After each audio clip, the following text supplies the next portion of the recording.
পানি লাগবে কারো পানি, পানি লাগবে কারো পানি। মুগ্ধ আমাদের ব্রাউনবাড়িয়ার ছেলে, আমাদের গর্ব, যিনি আসলে এই ছাত্র আন্দোলনে, বৈষম্য যে ছাত্র আন্দোলন সেখানে শহীদ হয়েছে। আমি গর্ব করি আমার মুগ্ধ ভাইকে নিয়ে, যার কারণে আমাদের ব্রাউনবাড়িয়ার গর্ব সম্মান আরো বেড়েছে। আশা করি আমার পিছনে যে লেখাটা আছে, ব্লেকারদের নিজ দায়িত্বে হাফ রান, অবশ্যই দেখতে পাচ্ছেন। আর এই লেখাটা কোথায় আছে আমি বলে দিই। আমি তো এখন ইন্টারভিউ দিয়ে নেই। হ্যালো ব্রাউনবাড়িয়াবাসী, আমি কিন্তু এখন আছি আমরা ব্রাউনবাড়িয়ার রেল স্টেশন, এবং এখানে কিন্তু আমার পিছনে দেখতেছেন অনেক ভাই ব্রাদার দাঁড়িয়ে টিকিট কাটতেছে। মনে হচ্ছে এখানে ব্লেকার নাই। একজন চাচা কিন্তু আমার ভিডিওর সামনে চলে গেছে, কিছু করার নাই। তারপর এখানে যে লাইনে ভাই ব্রাদার আছে তাদের সাথে একটু কথা বলি। ভাই কোন ট্রেনের টিকিট কাটতে আসছেন? তিতাস। তিতাস, জি। এখানে কি আসলে ব্লেকার ট্রেকার আছে? না না, ব্লেকার নাই। ব্লেকার তো মায়ের মনে আই দিল ওখানে। আর কি কেউ সিট পাইছে? হ্যাঁ, না সিট এখনো পাইনি নাকি? না না। তো আসলে এখানে এখন বর্তমানে ব্লেকার ট্রেকার নাই। আর ওই যে ভাইটা বললো যে এখানে ব্লেকার থাকলে নাকি সাইজ করবো, এটা তো স্বাভাবিক, আন্দোলনটা চলতেছে। তো আসেন, আসলে আমি ব্লেকার নিয়ে কথা বলার জন্য আসছি না, আজকে আসছি আমাদের ব্রাউনবাড়িয়া স্টেশনটারে। আসলে আমাদের ব্রাউনবাড়িয়া জেলার বা সদরে যারা আছে আমার স্কুল কলেজের ছাত্রছাত্রী ভাই বোনরা, সাথে মাদ্রাসার যে ছাত্রছাত্রী ভাই বোনরা আছে, সবাই মিলে কিন্তু অনেক সুন্দর করে আর্ট করছে, অনেক সুন্দর করে সাজাইছে।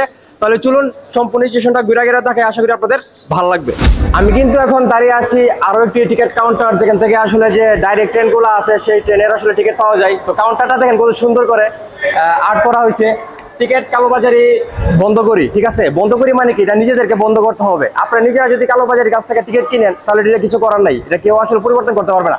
আগে নিজেদেরকে পরিবর্তন করতে হবে, ঠিক আছে? তো এখানে লেখা হলো নট টিকিট ব্ল্যাকিং, ওইটাই মানে বাংলাটার আর ইংলিশ লেখা আর কি। তো ওইদিকেও এটাই লেখা, ব্লেকার মুক্ত ব্রাউনবাড়িয়া গড়ি, ঠিক আছে? তো সেখানে কিন্তু শুধু ছাত্রছাত্রী ভাই বোনরা যে দায়িত্ব, সেটা কিন্তু এরকম না। আপনাকে আমাকে আগে ঠিক হতে হবে। আমি যদি আমাদের একটু সুবিধার জন্য যদি ব্লেকার থেকে টিকিট কিনি, তাহলে তো এটা হবে নর্মাল ব্যাপার, ঠিক না? তো আগে আপনাদেরকে সচেতন হতে হবে, তারপরে আসলে যে সিস্টেমটা সচেতন হবে, ঠিক আছে ভাই? আসেন, টিকিট সমস্যা নেই। তো আসেন আরো আশপাশটা ঘুরে ঘেরা দেখাই, আশা করি আরো কি কি আছে না আছে সবকিছু দেখাবো। চলেন। আমার পিছনে দেখতেই পাচ্ছেন একদিকে লেখা পাতা ছেঁড়া নিষেধ। এটা কিন্তু আসলে গাছের পাতা বোঝানো হয় নাই, ঠিক আছে? যদিও গাছ আঁকা হয়েছে, কিন্তু এটা কিন্তু এখানে অনেক কিছু লেখা আছে। যেমন কালো টিকিট কেনা থেকে বিরত থাকুন, মানে কালো বাজারে থেকে টিকিট কিনা বিরত থাকুন। তারপরে এখানে আছে ট্রেক থেকে দূরে থাকুন। তারপরে ফুটওভার ব্রিজ ব্যবহার করুন, যেখানে সেখানে ময়লা ফেলবেন না, মানে এরকম অনেক লেখা আছে, ঠিক আছে? মানে ব্যাপারটা এরকম না যে পাতা ছেঁড়ার কথা বলতেছে মানে কি আপনারা সমাজটাকে পরিবর্তন করার কথা বলতেছে, ঠিক আছে? আপনার এই পাশে কিন্তু লেখা আছে এই শহরে হোক সকল প্রাণীর, এই শহর হোক সকল প্রাণীর।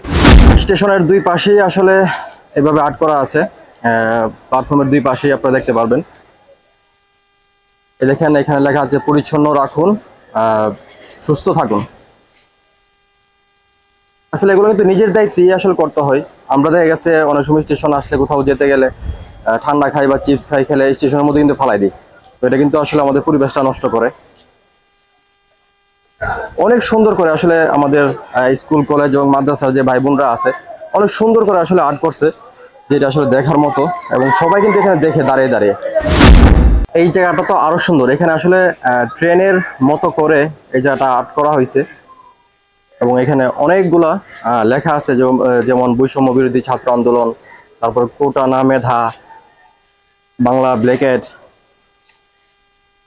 গণপদযাত্রা, তুমি কে আমি কে, রাজাকার রাজাকার।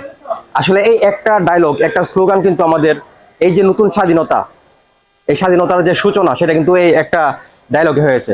মানে আমাদের মুরব্বীর আগে বলতো যে মানুষের মুখ মানে এমন একটা জিনিস, মুখের কারণে অনেকে সম্মান পায়, অনেকে সম্মান আসলে চলে যায়। তো এই জিনিসটা কিন্তু আসলে আমি আমার জীবনে প্রমাণ পাইছি। এই একবার চিন্তা করে দেখেন, যদি আমাদের যে সাবেক প্রধানমন্ত্রী ছিল, উনি যদি এই একটা ভুল না করতো, তাহলে কিন্তু আজকে এই ধরনের সিচুয়েশন আসে না। তো সবাইকে বলবো, আপনারা কথা বলার আগে অবশ্যই বুঝে শুনে কথা বলবেন। এবং আমার পছন্দের যে ডায়লগটা আসা রইল, তুমি কে আমি কে, রাজাকার রাজাকার, কে বলেছে স্বৈরাচার স্বৈরাচার। পানি লাগবে কারো পানি, পানি লাগবে কারো পানি। মুগ্ধ আমাদের ব্রাউনবাড়িয়ার ছেলে, আমাদের গর্ব, যিনি আসলে এই ছাত্র আন্দোলনে, বৈষম্য যে ছাত্র আন্দোলন সেখানে শহীদ হয়েছে। আমি গর্ব করি আমার মুগ্ধ ভাইকে নিয়ে, যার কারণে আমাদের ব্রাউনবাড়িয়ার গর্ব সম্মান আরো বেড়েছে। তো এই ভাইটির জন্য দোয়া করবেন, আল্লাহ যাতে ওনাকে জান্নাত নসিব করে।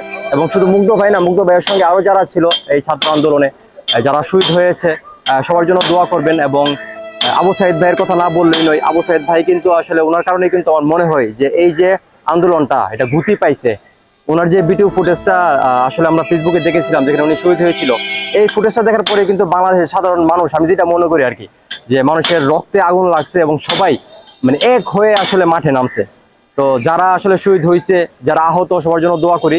তো ভালো লাগতেছে আসলে আমাদের ব্রাউনবাড়িয়ার যে ভাই বোনরা আছে স্কুল কলেজ বা মাদ্রাসার, ওনারা কতটা আসলে দক্ষ বা কতটা ট্যালেন্টেড এইগুলো দেখলে আসলে বোঝা যায়। তো যখন যারা এখন এই মুহূর্তে ভিডিও দেখতেছেন, বিশেষ করে ব্রাউনবাড়িয়ার সন্তান যারা আছেন, অবশ্যই ভিডিও শেয়ার করবেন যাতে সারা বাংলাদেশের মানুষ আমাদের এই ব্রাউনবাড়িয়ার যে ভাই বোনরা যেই কাজগুলো করছে সেগুলো দেখতে পারে, অ্যাপ্রিসিয়েট করতে পারে।